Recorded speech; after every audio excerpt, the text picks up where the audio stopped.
ఉన్నత విద్యా కమిషన్ అధికారులు మంచు మోహన్ బాబుకి భారీ షాక్ ఇచ్చారు. మంచు మోహన్ బాబు యూనివర్సిటీకి ఉన్నత విద్యా కమిషన్ అధికారులు 15 లక్షల వరకు జరిమానా విధించారు. దాంతోపాటుగా విద్యార్థుల నుంచి మోహన్ బాబు యూనివర్సిటీ అధికంగా ఫీజులను వసూలు చేస్తుందంటూ ఆ లైసెన్సును రద్దు చేయాలంటూ సిఫార్సు చేసినటువంటి నేపథ్యంలో ఇప్పుడు అసలు మోహన్ బాబు యూనివర్సిటీ పరిస్థితి ఏంటనేది మనం పూర్తిస్థాయిలో విశ్లేషణ చేసుకుందాం. ప్రస్తుతం మనతో పాటున్నారు ప్రముఖ సామాజికవేత్త, ప్రముఖ రాజకీయ విశ్లేషకులు కృష్ణకుమారి గారు. మేడంతో మాట్లాడదాం. మేడం నమస్తే. మేడం, మోహన్ బాబు యూనివర్సిటీ విద్యార్థుల దగ్గర నుంచి అధికంగా ఫీజులు వసూలు చేస్తుందని, దాని లైసెన్స్ను రద్దు చేయాల్సిందిగా ఉన్నత విద్యా కమిషన్ అయితే సిఫార్సు చేయడం జరిగింది. ఏంటి అసలు ఏం జరిగింది మేడం ఈ ఘటనలో? ఇప్పుడు మోహన్ బాబు యూనివర్సిటీ అని చెప్పి MBU యూనివర్సిటీ పెట్టారు.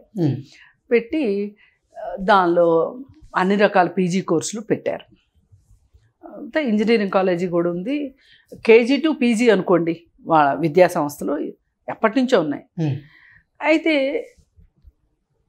దానిలో స్టూడెంట్స్ దగ్గర నుంచి ఏం ఫీజులు వసూలు చేయొచ్చు, ఏం ఫీజులు వసూలు చేయకూడదు, అంటే ఏం ఫీజులు వసూలు చేయొచ్చు అనేది ఉంటుంది.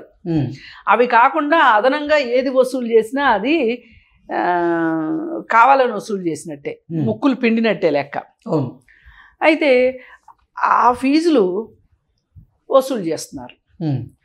ఈ సంగతి పేరు మోహన్ బాబుది ఉంది కానీ మోహన్ బాబుకి అంతగా సంబంధం లేదు. ఎందుకంటే ఆయన పెద్ద కొడుకు చాలా పనిమంతుడు అని చెప్పి, ఘనాపాటి అని చెప్పి పెద్ద కొడుక్కి విష్ణుకి ఇచ్చేశాడు. విష్ణు పని ఏంటి అంటే డబ్బులు వసూలు చేయాలి, ఫీజులు వసూలు చేయాలి. అక్రమమా సక్రమమా ఏది అనేది అనవసరం. మన ఖజానా నిండిందా లేదా, మన బొక్కసంలోకి డబ్బులు వచ్చినాయా లేదా, ఆ డబ్బులు తీసుకెళ్ళి సినిమాలు తీసి పోగొట్టామా లేదా, అంతకుమించి రెండో ఆలోచనే లేదు అతని దగ్గర. పైగా అతనికి తోడు అతని దగ్గర పనిచేస్తున్న మేనేజర్ ఎవరైతే ఉన్నాడో ఒక నటోరియస్ క్రిమినల్ అతను. ఆ క్రిమినల్ బ్యాక్గ్రౌండ్ ఉన్న అతన్ని తీసుకొచ్చి మేనేజర్గా పెట్టుకున్నాడు. ఇక వాడు ఉచ్చు నీచం లేకోకుండా ఏమవుతుంది చూద్దాం అన్నట్లుగా ముక్కు పిండి వసూలు చేయటం అనమాట ఈ ఫీజులు. ఈ వసూలు చేస్తుంటే కొంతమంది కట్టగలిగిన వాళ్ళు ఉంటారు, కొంతమంది కట్టలేని వాళ్ళు ఉంటారు. ఇప్పుడు ఎంత ప్రైవేట్ విద్యా సంస్థలైనా ఎక్కడో ఒక చోట కొద్దిగా అంటే కొద్దిగా అయినా మనసు ఉంటుంది. ఇప్పుడు నేను అప్పుడప్పుడు శ్రీ చైతన్య కాలేజీలకు వెళ్ళి ఎవరన్నా డబ్బులు లేని పిల్లలు లేకపోతే తల్లిదండ్రులు లేని వాళ్ళు వెళ్ళి కొంచెం చూడండి, ఫీజు తగ్గించండి, ఎవరో మేము 4-5 కలిసి వేసుకుంటున్నాము, మీరు కూడా కాస్త మీ కంట్రిబ్యూషన్ కూడా చెయ్యండి అని తగ్గిస్తారు. నారాయణ వాళ్ళు కూడా అంతే. అసలు కొంతమందికి అయితే ఫ్రీగా చెప్తారు. అంతేందుకు, ఇప్పుడు గండిపేటలో NTR model school, model junior college ఉన్నాయి. అందులో బయట వాళ్ళు ఎవరైనా సరే కొంచెం పేదోళ్ళు అంటే కొంచెం కన్సెషన్ ఇస్తారు. అలాగే పార్టీ ఫ్యామిలీస్లో ఏదైనా ఆ తండ్రులు పార్టీల్లో ఆ కొట్లాటల్లోనో దేంట్లోనో చనిపోయిన వాళ్ళకు కూడా వాళ్ళు ఫీజు లేకోకుండా చదువు చెప్తుంటారు. అంటే దీని ఉద్దేశం ఏంటి అంటే ప్రతి కాలేజీలోనూ, ప్రైవేట్ కాలేజీలో ఎంతో కొంత వాళ్ళ స్తోమతను బట్టి చేయడం అనేది ఉంది. ఒకప్పుడు శ్రీ విద్యా నికేతన్లో చాలామంది పేద విద్యార్థులకు ఫీజులు లేకోకుండా మోహన్ బాబు చదువు చెప్పించేవాడు. ఇప్పుడు ఎవరన్నా వెళ్ళి ఎవరి ద్వారా అన్నా వెళ్ళి ఇగో వీళ్ళ పరిస్థితి బాగాలేదు, ఆర్థిక పరిస్థితి అంటే, కాకపోతే ఏంటంటే మెరిట్గా ఉండాలి, ఊరికి అడిగామని తగ్గించడం కాదు, అట్లా చేసేవాడు. చాలామంది పిల్లలు చదువుకున్నారు. ఈ సినిమా వాళ్ళ పిల్లలు కూడా చాలామంది ఆయన దగ్గర, అంటే పరిస్థితి సినిమా వాళ్ళకి అన్నిసార్లు ఒకే రకమైన ఆదాయాలు వస్తాయని లేదు కదా. గతం చాలా ఘనమండి మోహన్ బాబుది, ఏ మాట కామాట శ్రీ విద్యానికేతనకు సంబంధించి. ఎప్పుడైతే మోహన్ బాబు తను కాదు అనుకొని విష్ణు చేతిలో పెట్టాడో, ఆయన ఏదో డిసిప్లిన్కి బ్రాండ్ అంబాసిడర్ లాగా ఉండి ఇంట్లో బ్రేక్ఫాస్ట్ చేయడానికి కూడా కోటు సూటు వేసుకుని తింటాడంట విష్ణు. ఓకే. అంటే అతన్ని ఏదో పోతపోసిన క్రమశిక్షణకి ఆయన ఏదో ప్రతిరూపంలాగా మోహన్ బాబు అనుకొని నమ్మి అతని చేతిలో పెట్టినందుకు గాను ఇవాళ మోహన్ బాబు పేరు చెడగొట్టడానికి ఇవాళ ఏం చేస్తే మోహన్ బాబుకి ఇంతకు ముందు చేసిన మంచి అంతా వస్తుంది చెప్పండి. చదువు విషయంలో నేను అష్టకష్టాలు పడ్డాను అని చెప్పి సమాజంలో ఎవరైనా చదువుకోవాలి అనుకున్న వాళ్ళకి నేను చదువు చెప్పిస్తాను, ఫ్రీగా చెప్పిస్తాను అని కంకణం కట్టుకుని చేసిన సేవ మొత్తం ఇవాళ బూడిదలో పోసిన పన్నీర్ అయింది. కొడుకు ఉద్ధరించేవాడు కాకపోయినా పర్వాలేదు, పేరు తెచ్చేవాడైనా కాకపోయినా పర్వాలేదు, కానీ పేరు తీసేవాడు మటుకు పుట్టకూడదు ఏ తండ్రికి. ఓకే. ఈ సంగతి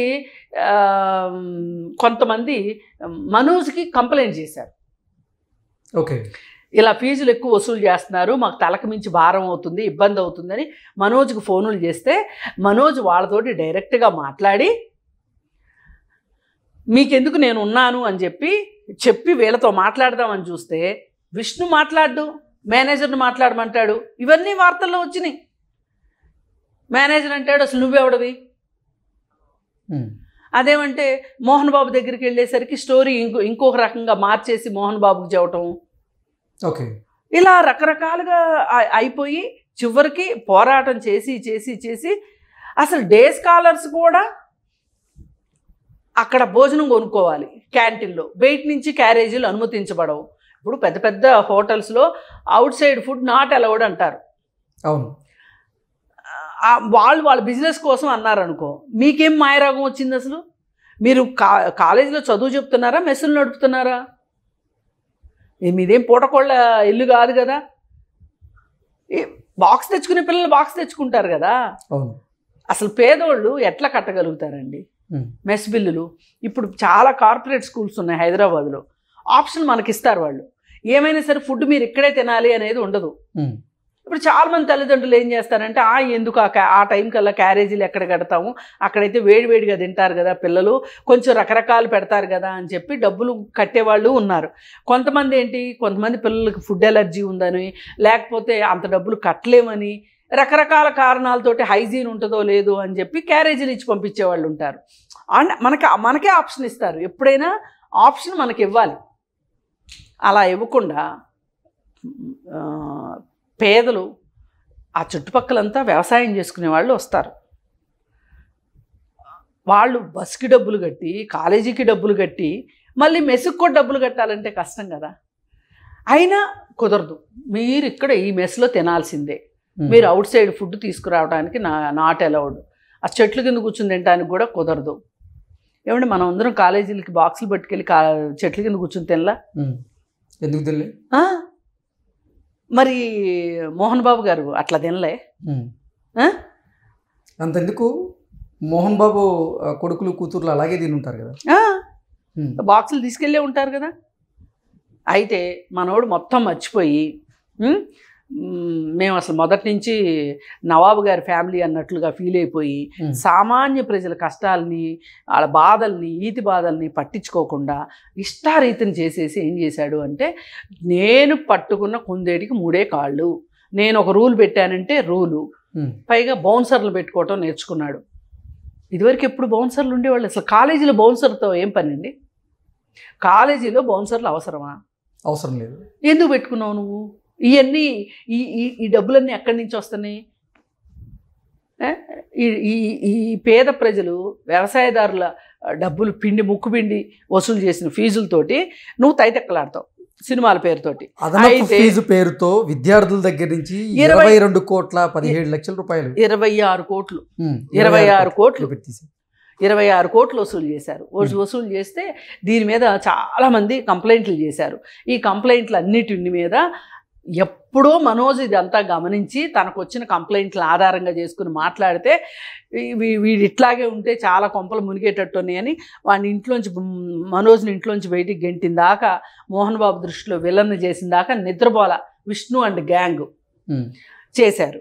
ఇప్పుడు పాపం పండింది కదా, పొట్ట పగిలిందా లేదా? ఇప్పుడు మొత్తం విద్యా కమిషన్ బయట పెట్టింది కదా. కమిషన్ బయట పెట్టి ఏం చెప్పిందంటే, అర్జెంటుగా 15 లక్షలు మీరు ఫైన్ కట్టండి. అలాగే ఈ కాలేజీకి ఇచ్చిన పర్మిషన్ ఏదైతే ఉందో, లైసెన్స్ ఏదైతే ఉందో, ఉన్నత విద్యామండలి ఇచ్చిన లైసెన్స్ ఏదైతే ఉందో అది ఎందుకు క్యాన్సిల్ చేయకూడదు అని చెప్పి క్యాన్సిల్ చెయ్యమని చెప్పి వీళ్ళు సిఫారసు లెటర్ పంపించారు. ఇప్పుడు విద్యా కమిషన్ పంపించిన సిఫారసుని గురించి ఉన్నత విద్యామండలి దగ్గర మాట్లాడుకోవాలంటే తల ప్రాణం తోక్కొస్తుంది. ఇప్పుడు ఎందుకు మోహన్ బాబు యూనివర్సిటీ వారు ఈ అంశం మీద వాళ్ళు హైకోర్టుకి వెళ్ళడం, హైకోర్టు తాత్కాలిక స్టే ఇవ్వడం కూడా స్టే ఇస్తుందండి. ఆ స్టే ఎన్ని రోజులు ఇస్తుంది అంటే, స్టే ఎందుకు ఇస్తారంటే ఎప్పుడైనా ఇప్పుడు సడన్గా వచ్చింది ఇది, స్టే తెచ్చుకుని స్థిమితంగా దానికి సంబంధించిన పేపర్లు మంచి చెడు అన్నీ కలెక్ట్ చేసుకొని వీళ్ళు ఉన్నత విద్యామండలి దగ్గరికి వెళ్ళాలి. వెళ్ళి మేము ఈ ఫెసిలిటీస్ చెప్పిన దానికంటే మీరు మాకు చెప్పిన ఫెసిలిటీస్ కంటే ఎక్కువ ఫెసిలిటీస్ ఇచ్చాము, దానికోసం మాకు ఇంత ఎక్కువ ఖర్చు అయింది, ఆ ఖర్చు అయింది కాబట్టి మేము పిల్లల దగ్గర వసూలు చేసామని చెప్పుకోవాల్సి ఉంటుంది. అంత హంగామా ఏం చేసినట్టేం కనిపించట్లా అక్కడ. లేకపోతే విద్యా కమిషన్కి ఆ మాత్రం తెలీదా? విద్యా కమిషన్ వీళ్ళు అడగకుండానే సిఫారసు చేస్తా. వీళ్ళు విద్యా కమిషన్ వాళ్ళని వీళ్ళు సంతృప్తి పరచలేకపోయి ఉంటారు అంటే వీళ్ళు చెప్పే సమాధానాలతోటి. అందుకని వాళ్ళు ఏం చేశారంటే ఫైన్ వేసేసి వీళ్ళు తిక్కెట్లా కాదులే మన వాళ్ళ లిమిట్స్ వరకు వాళ్ళు తీసుకోవాల్సిన చర్యలు వాళ్ళు తీసుకుని పై వాళ్ళకి రాశారు. ఇప్పుడు మోహన్ బాబు యూనివర్సిటీ విద్యార్థుల దగ్గర నుంచి అదనంగా వసూలు చేసినటువంటి 26,17,00,000 కనుక తిరిగి ఇవ్వకపోతే మోహన్ బాబు యూనివర్సిటీ పరిస్థితి ఏంటంటారు? మోహన్ బాబు యూనివర్సిటీకి సంబంధించినటువంటి అనుమతిని రద్దు చేసేటువంటి అవకాశం ఉంది? ఖచ్చితంగా చేస్తారు. ఇట్లా ఎన్ని కాలేజీలకు అనుమతులు రద్దు చేయలేదు. ఆ మాత్రం నాక్ అనుమతులు అంటారు. అప్పుడప్పుడు ఇంజనీరింగ్ కాలేజీల్లో నాక్ వాళ్ళకి సంబంధించి వాళ్ళ గైడ్ లైన్స్ ప్రకారం లేకపోతే వాళ్ళ అనుమతులు కూడా రద్దు చేస్తారు. మెడికల్ కాలేజీలకు అనుమతులు రద్దు చేస్తారు. టెక్నికల్ ఎడ్యుకేషన్ డిపార్ట్మెంట్ ఉంటుంది, వాళ్ళు రద్దు చేస్తారు. వాళ్ళ దగ్గరికి వెళ్ళి వీళ్ళు మళ్ళీ ఆ ఫెసిలిటీస్ ఇచ్చామని చూపించుకుని మళ్ళీ పునరుద్ధరించుకోవాలి, రిస్టోర్ చేయించుకోవాలి పర్మిషన్స్. కాకపోతే ఈలోపు వీళ్ళు టైం డ్రాగాన్ చేయటం కోసం వీళ్ళు కోర్టుకు వెళ్ళి తీసుకొచ్చుకున్నారు.